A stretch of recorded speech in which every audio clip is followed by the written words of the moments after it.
Next up, Jared Smalley with WCMH Channel 4 and Tony Girdman on deck. And feel free to ask questions for either Chris or Garrett at this time. Jared? Thanks, Jerry. Chris, this is for you. Coach Hartline spoke about this a few minutes ago about your progress since the Fiesta Bowl, what you went through.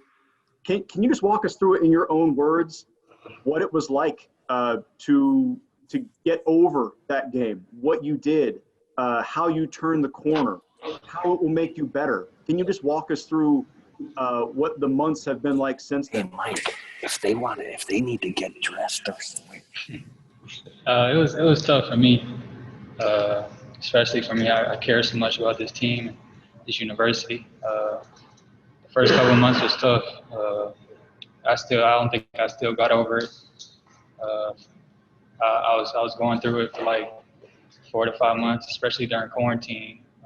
With all that free time, I kind of when I found myself getting bored and I was going through it, I just went to go work out. So I found myself working out 2 to 3 times a day, and just trying to take my mind off things and trying to play video games, hang around my brothers, hang around my family. But it was tough. And when we got back, I just wanted to try to get better every day and try to spread that energy throughout the receiver room and try to be the best room in the nation. So, I don't think I got over it still, and I still got that chip on my shoulder, and I want to show the world. So, Well, Chris, every athlete has difficult moments. Anybody who's ever played on a high stage knows what that's like. Did anybody reach out to you in those days and months after in support and getting you to that point where you were ready to turn the page and basically be a better player for it? It was a couple people that reached out, a couple of the coaches, a couple athletes from different schools, but I just stayed around my family and tried to receive their energy. My mom and my dad were there the most. My brothers are there too, but I just wanted to just try to get through it and just try to get better throughout the day, throughout the days and throughout the week. So. Next up, Tony Girdman with Buckeye Scoop and Joey Kaufman on deck. Tony? Garrett, your move to the slot, I'm wondering, did you how much have you been looking forward to this once it was explained to you what you were doing? How has that transition gone? How much did not having spring hurt? I'd say it wasn't something I was looking forward to. It was just whatever, the coach wanted me to do, whatever was best for the team. I was able to do that. So it started in the spring, and I'd still say I knew a lot because it's just a whole different position, all the intricacies of playing in the slot and stuff like that. But I feel like I'm getting used to it every day. So I'm just worried about getting better every day at the position, understanding coverages, stuff like that. So I'm definitely excited, to get in the slot, be a little bit more involved, stuff like that. So. Next up, Joey Kaufman with the Columbus Dispatch and Dan Hope on deck. Joey? Yeah, this is for Garrett. Garrett, have you studied any particular players in the slot or some film or somebody that you look at as sort of maybe modeling your game after, or somebody to kind of learn from that as far as playing that position? Being able to see KJ last year, that was huge for me, and being able to learn from him. He's as good of a slot as he gets. But I'd say as far as NFL players, I love Devontae Adams. So, the thing with Devontae Adams is he can play inside and outside. So, be able to have that versatility, that's something that I want to be able to bring to the table. So, I say I watch Devontae Adams closely, Stephon Diggs, players like that. And has film been more important for you to watch this offseason? Because obviously you're learning a new spot on the field and you're not getting the normal amount of reps that you would normally get in spring practice and really on in August camp. Yeah, it's definitely a lot more film to go with it, just understanding the coverages. It's a lot less one-on-one routes and a lot more, finding zones and stuff like that. So being able to read coverages and identify that before the play starts, and I'd say that's a lot of things I got to, work on and get better at through film. So I've been working on it. Next up, Dan Hope with 11 Warriors and Austin Ward on deck. Dan? Hey, Chris, I think it was back in January, there was a tweet that said you were like the 10th best receiver in college football, and you quote tweeted it and said, not good enough. What do you have to do to be that best receiver in college football that you think you can be?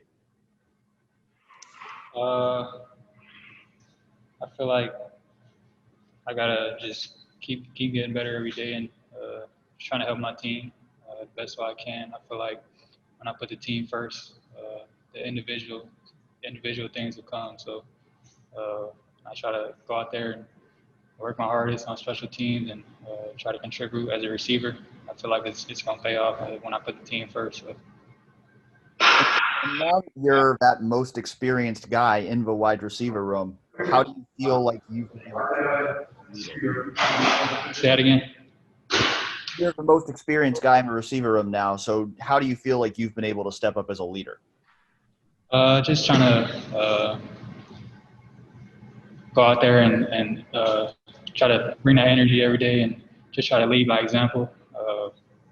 Not really a big talker, but when I go out there and work hard and just try to put my foot down and just keep going when things are going wrong and just trying to lead by example, like I said, that's how I lead. So. Thanks, Chris. Next up, Austin Ward with Letterman Rowe and Bill Rabinowitz on deck. Austin?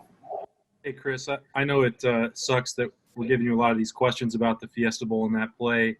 I know you don't like reliving it, but when you talk about going back to work and extra workouts and whatever else you did to prepare, how often did you and Justin talk about that play and maybe what could have been done different, or did you talk about it with him at all?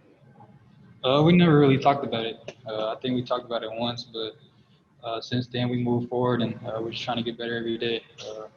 Justin been one of the hardest workers in the building since we've been back, and I'm up there with him. So we're just trying to take a step forward and show the nation what we could do this year. And when you think about it, specifically, you said you think about it a lot. I mean, is it just a matter of not breaking the route off, or what? When you relive it, what led to that breakdown? It's just a bunch of what ifs. Like, what if I didn't do that, or what if we didn't call that play? But it's in the past, and I learned from it. I didn't. It's just add another chip on my shoulder, and I'm ready to play. So. Thanks, Chris. These will be the last two questions for these student athletes. Last two individuals to question, rather. Next up, Bill Rabinowitz with the Columbus Dispatch and Pat Murphy on deck. Bill? Yeah, the first one's for either Garrett or Chris. How much are you looking forward to having contact practice tomorrow to getting that first hit? I know personally I am, because the defense kind of gets the benefit of the doubt, all the benefit of not hitting when we have practice on offense. So I feel like they get bailed out on some tackles, things like that. So I'm excited for them to actually make some plays, get more competitive, stuff like that. And Chris, what about you? I'm looking forward to it. I know we ain't put pads on in so long, but just to get back in shape and like you said, put the pads back on and start contact and start real football. We're excited. So. And Chris, you said, or Brian Hartline said that if this season had been canceled, there was a lot of speculation that that would have been the last play, that you wouldn't have, you're ready for the NFL. He said, well, that's all talk outside the building. Inside the building, the assumption is he was coming back. Can you address that? Would you have come back if the season had been canceled? Yeah, I would have came back. That's a guarantee. I feel like I couldn't leave as the last play. So I would have came back but we got the season reinstated and we ready to go. So. All right, thanks, Chris.